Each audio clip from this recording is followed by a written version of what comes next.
Welcome, and thanks for joining us again for the Diversity, Equity, and Inclusion Committee in Westford's podcast.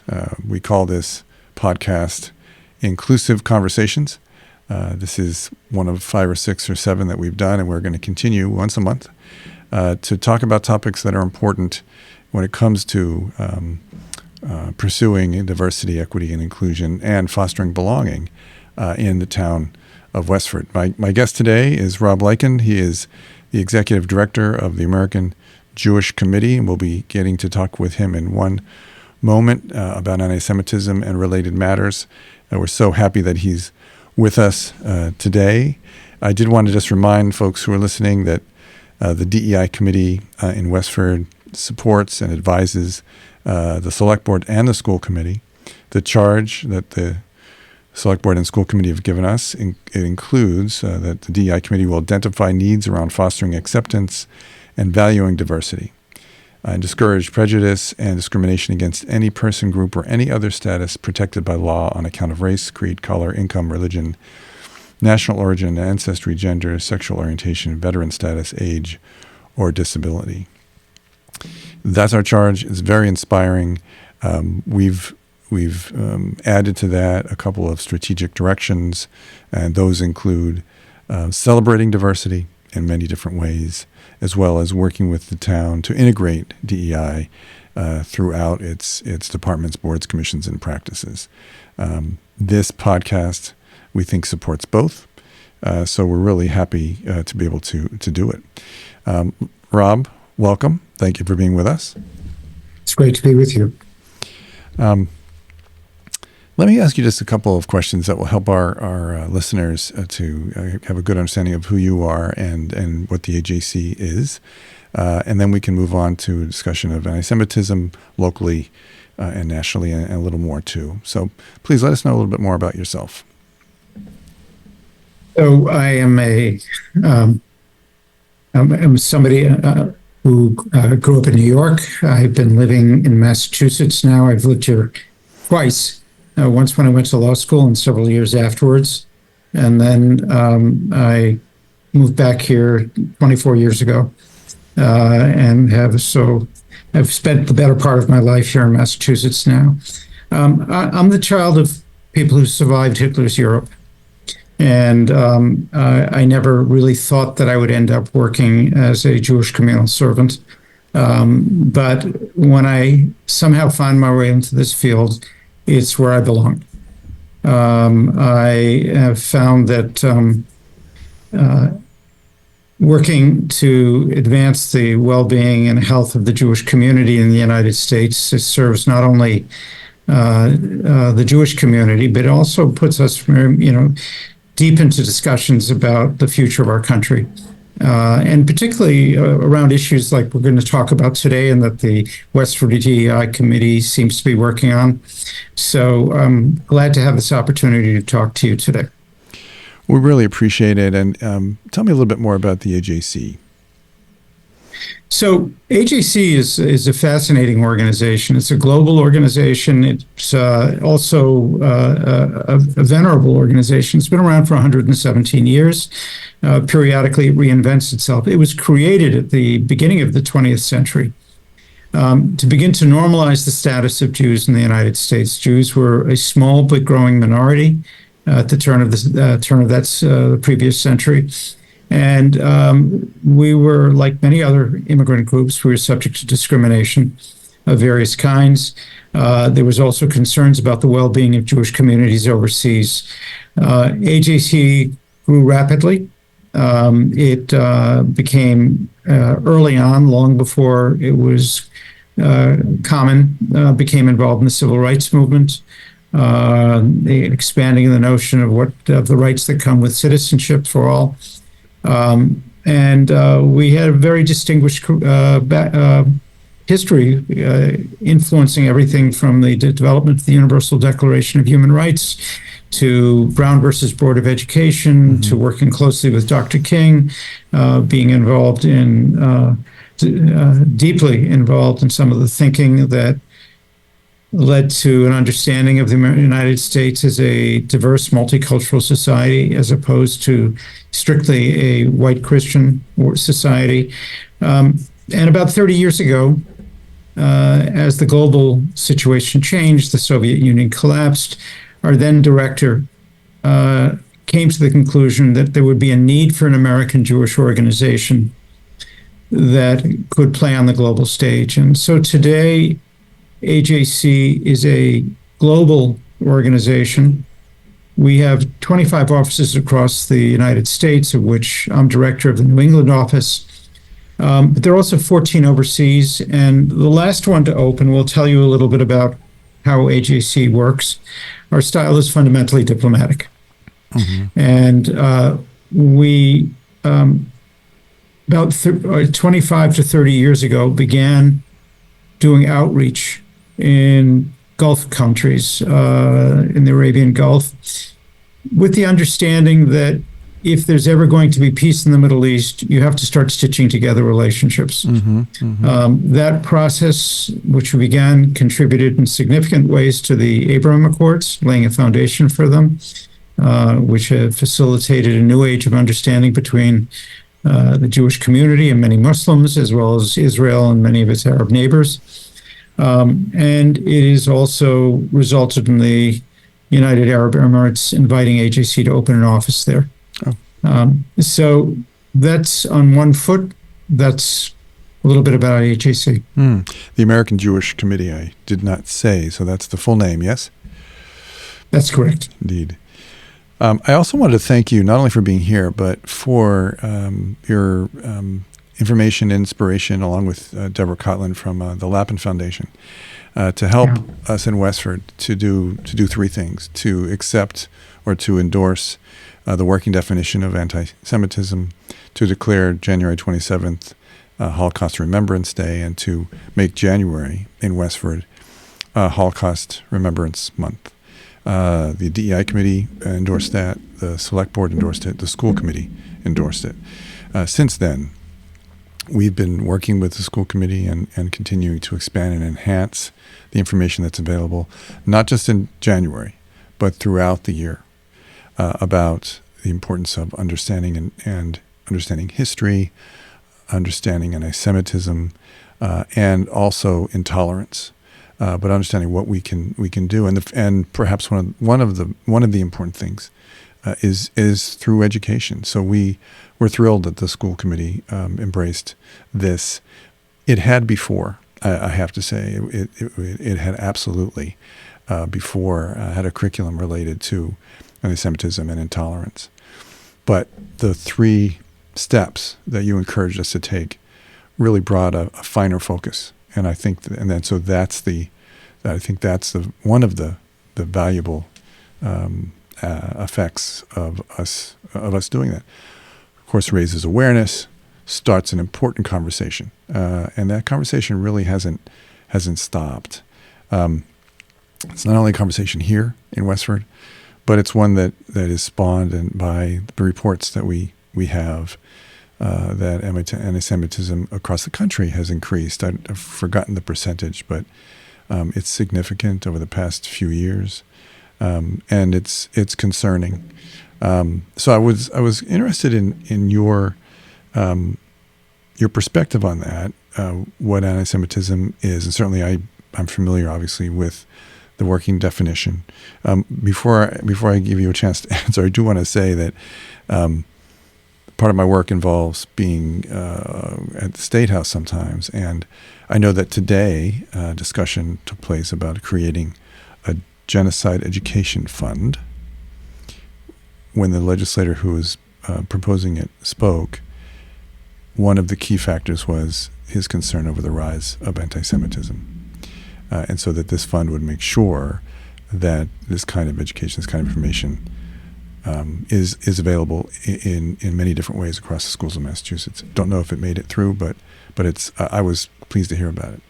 So please help me with anti-Semitism, what's going on, and what it is.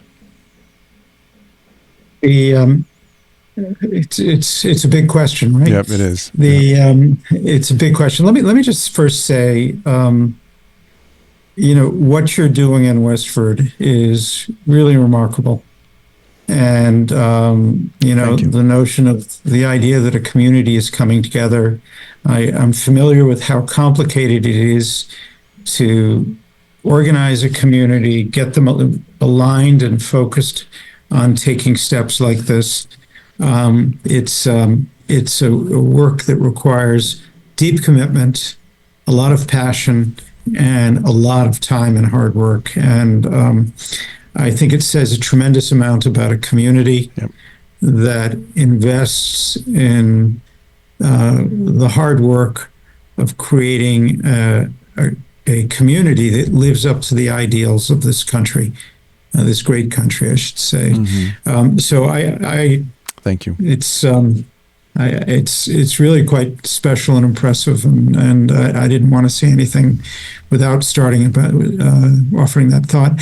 Listen, anti-Semitism is something that has trailed the Jewish community for 2,000 years, literally.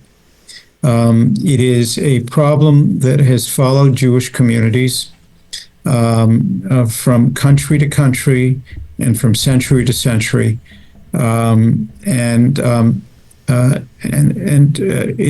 It's something that is painful and mysterious, and it's often hard to understand why it suddenly emerges. Mm-hmm. But there are ways of recognizing, and something that Jews very often intuitively understand, is that anti-Semitism is not just about swastikas. Obviously, swastikas are a symptom that suggests what may be anti-Semitic. Anti-Semitism has to do with the tendency to blame Jews for the things that people fear most, people consider most morally heinous. If you look through history, from the early centuries when Jews were considered evil and unholy, to more modern times when Jews were blamed for capitalism if you were a communist, and blamed for communism if you were a capitalist.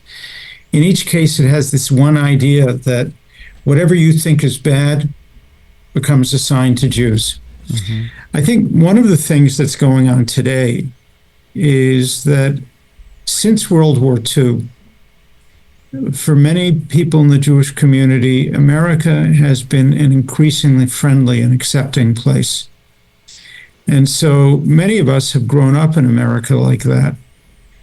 But in the last decade, there's been a steadily change in temperature in this country, and it's manifest in many ways. But the hostility that people feel in many forums is becoming increasingly evident. And so there is a conversation among many Jewish communities about what's changed. And is this sort of golden age of the last 80 years coming to an end? And that's a very frightening and unsettling thought for many in our community, that may be so. Which is also one of the reasons why the kind of work that you're doing in Westford is so encouraging, because it says that there are good people who are standing up to deal with this problem. One of the big problems with dealing with anti-Semitism is that in this day and age, if you ask many people, are they anti-Semitic, they would say no. Right. I don't think it's a good thing. The real challenge is how do you recognize when something is anti-Semitic?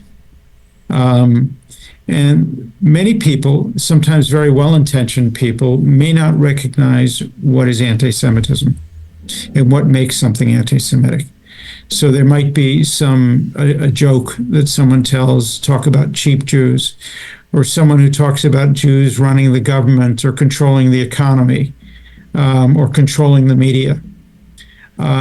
Or the notion that we often see today, where Israel, the only Jewish state in the world, somehow is the one country in the world that's focused on as somehow the avatar of colonialism. All of these things raise obvious questions. Or why are you focusing on Jews?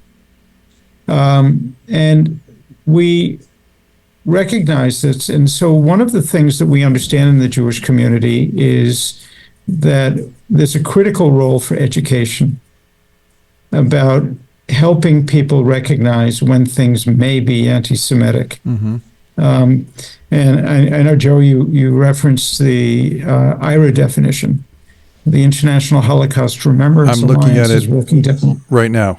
Yeah, I can read it. Anti-Semitism, I think there's more to it, but here are a couple of sentences. Anti-Semitism is a certain perception of Jews which may be expressed as hatred toward Jews. Rhetorical and physical manifestations of anti-Semitism are directed toward Jewish or non-Jewish individuals or their property, toward Jewish community institutions and religious facilities. That's what we adopted here. Your point about sort of unconscious bias is also a good one, because that can be as dangerous as sort of I don't want to, this isn't a good way to put it, outright anti-Semitism. But let me stop you. You were talking about the definition. Yeah, with regard to the definition, so what you read is a piece of the definition. Right. By itself, it won't tell you a lot. But what the definition does is it provides 11 examples.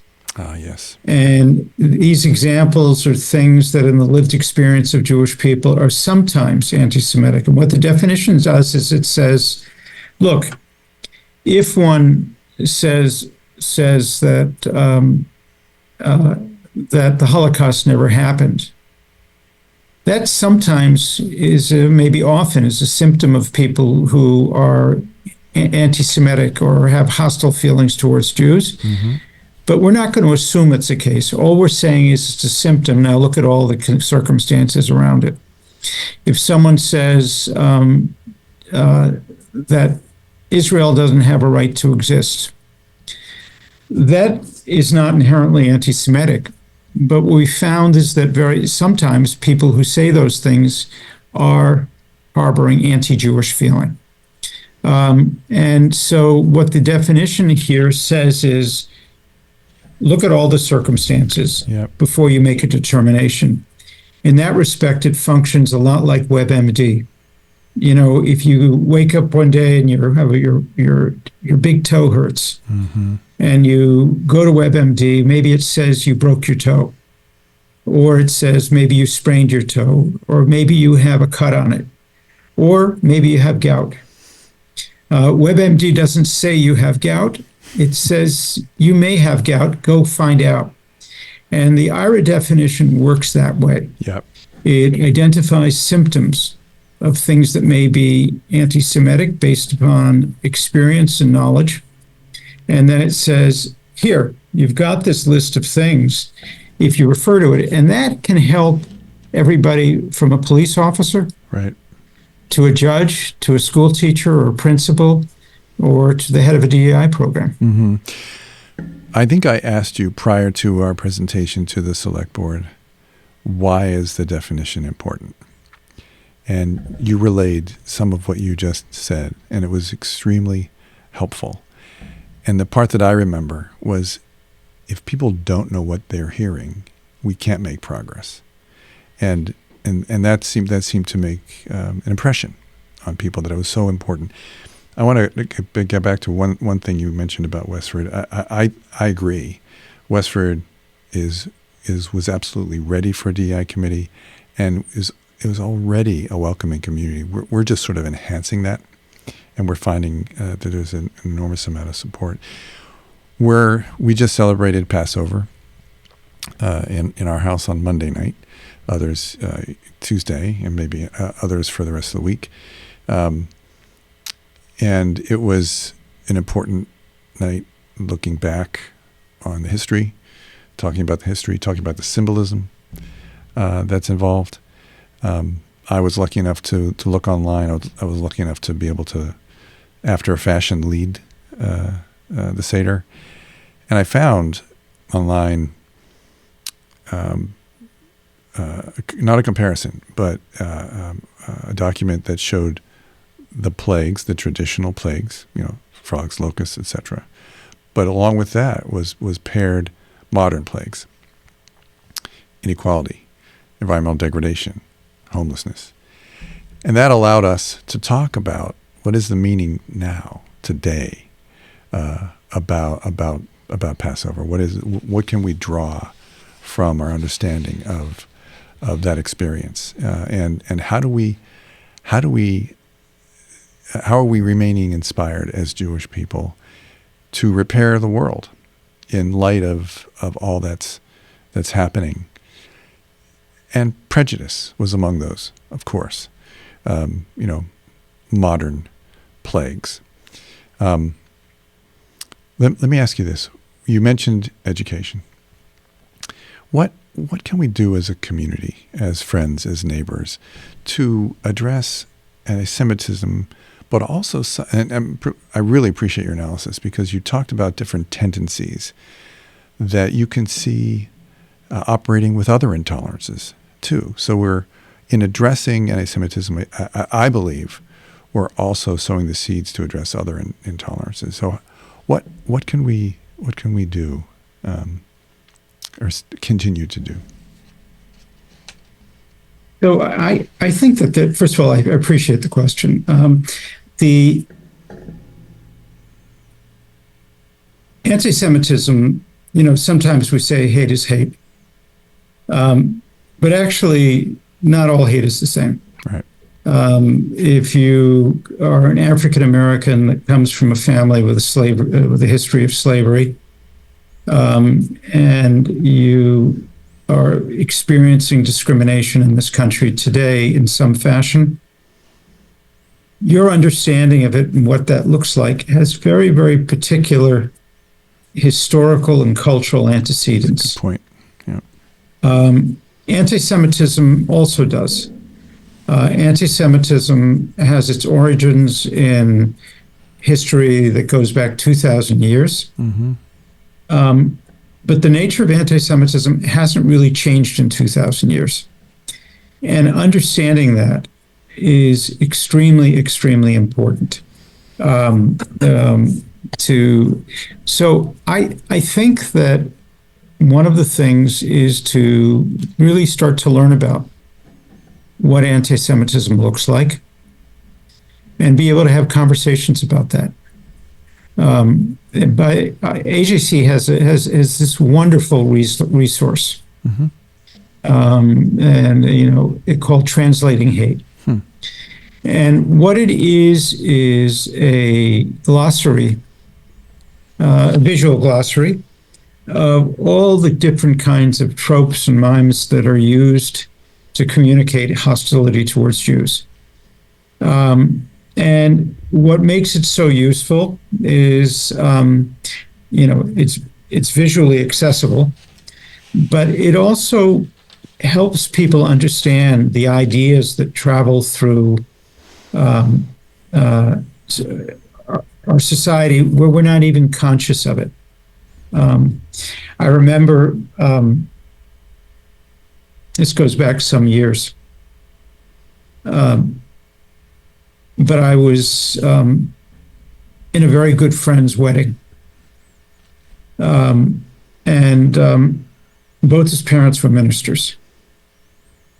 And at the rehearsal for the wedding, they offered some blessings and some prayers.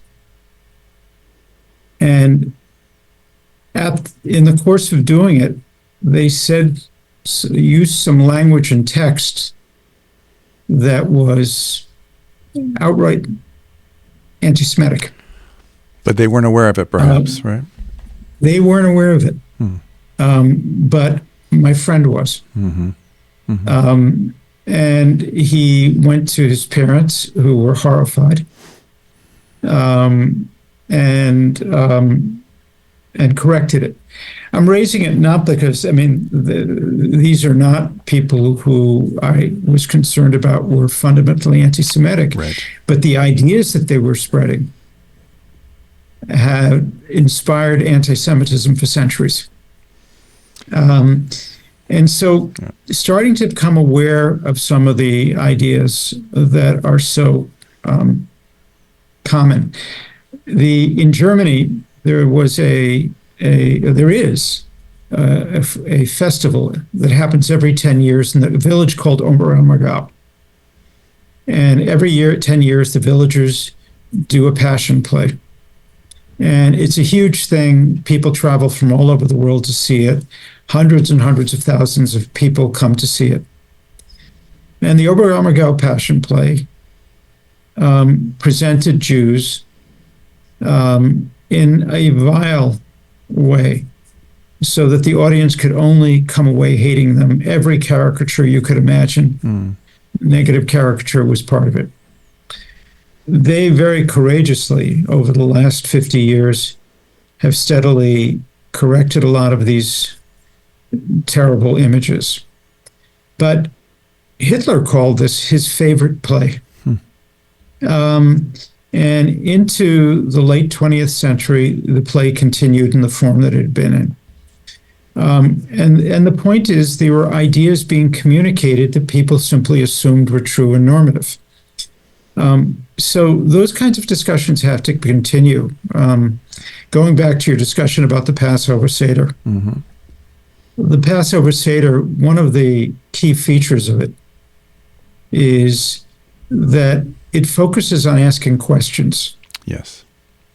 And it not only does that, but it says that those who ask questions are more important than people who give answers. And part of the message of the Passover is that in our time, we all are responsible for asking the difficult questions that help us live up to our ideals. And it's kind of a burden and an obligation for living a Jewish life. But it's also, this is part of what democracy is about too. Mm-hmm. Mm-hmm. It's the constant searching and conversation and trying to struggle with understanding how to achieve our values, which again is one of the reasons why it's so inspiring to hear about the work you're doing in Westford. I really appreciate this conversation. Unfortunately, we are coming to an end in a few minutes or so. I wanted to thank you for a few of the things you've noted that are going to stay with me, and I hope with the listeners. One is awareness, and that can be so powerful. What you related, the story that you told. I think people who are Jewish and people who are of other backgrounds can relate to what seems to be harmless, but it does sort of portray sort of a dangerous slope, if you will.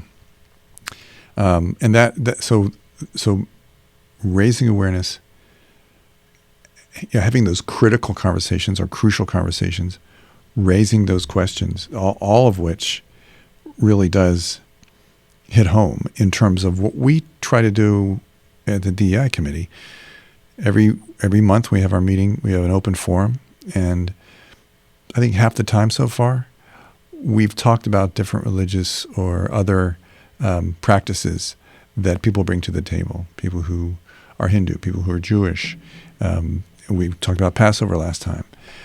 Just to raise awareness in that way, to celebrate diversity, to really embrace it, and because it's, to me, it's a very exciting thing to see how diverse Westford is, and to learn more about that diversity. There's a book for our next conversation, Rob, if you'll come back in a month or two or three or four, that I'm listening to by Professor Snyder. It's called On Tyranny. And it's called On Tyranny.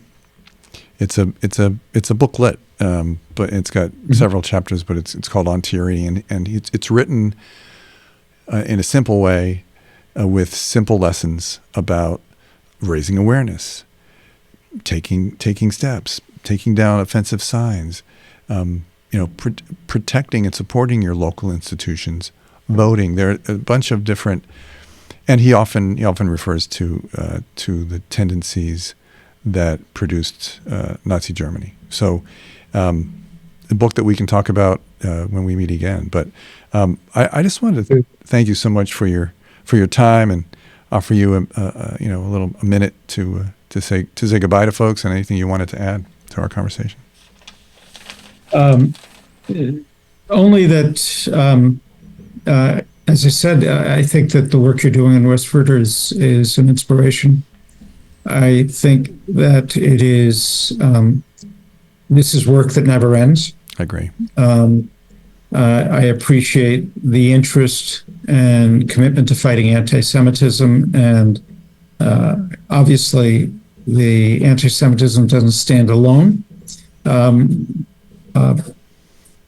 The other communities also have faced challenges, and I think understanding the language and the concerns that each community brings to the larger whole is really an important part of it. And I would just add that, when you look at the IRA definition, it is such an extraordinary resource that is endorsed by 42 countries, the majority of the states that have endorsed it in some form. Mm-hmm. I think making use of those 11 examples, if we can get that into classrooms and principals and various places, will do so much to sponsor a healthy conversation, and also help just in the adjudication of a well-balanced community. Well, I encourage this. I so appreciate that, because what I'm going to do tonight is send along not only the definition that I read, but the full 11 points or so that are there that I'm looking at right now to our curriculum and equity director, who I work with closely. And further, I'll reach out to you and Deborah as well to continue to provide resources to the school system here. And as I say, they've done a wonderful job, but we're partners. So thank you, Rob. Anything we can do to be support, would love to do it. Sounds great. Thank you so much for your time. I appreciate it, and we'll talk to you soon. Look forward to it. Thanks. Take care. Bye-bye. Thank you. Bye-bye.